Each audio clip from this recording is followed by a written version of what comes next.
بسم اللہ الرحمن الرحیم۔ صحیح بخاری حدیث نمبر 251۔ ابو سلمہ اور عائشہ رضی اللہ عنہا کے بھائی عائشہ رضی اللہ عنہا کی خدمت میں گئے۔ ان کے بھائی نے نبی کریم صلی اللہ علیہ وسلم کے غسل کے بارے میں سوال کیا تو آپ نے سا جیسا ایک برتن منگوایا، پھر غسل کیا اور اپنے اوپر پانی بہا لیا۔ اس وقت ہمارے درمیان اور ان کے درمیان پردہ حائل تھا۔ بسم اللہ الرحمن الرحیم۔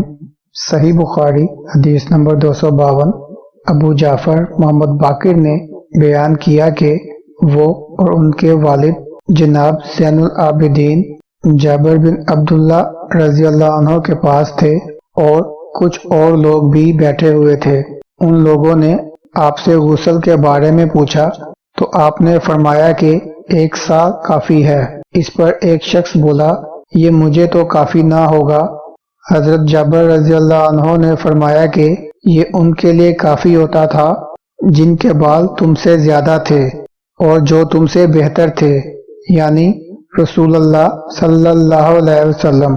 پھر حضرت جابر رضی اللہ عنہ نے صرف ایک کپڑا پہن کر ہمیں نماز پڑھائی۔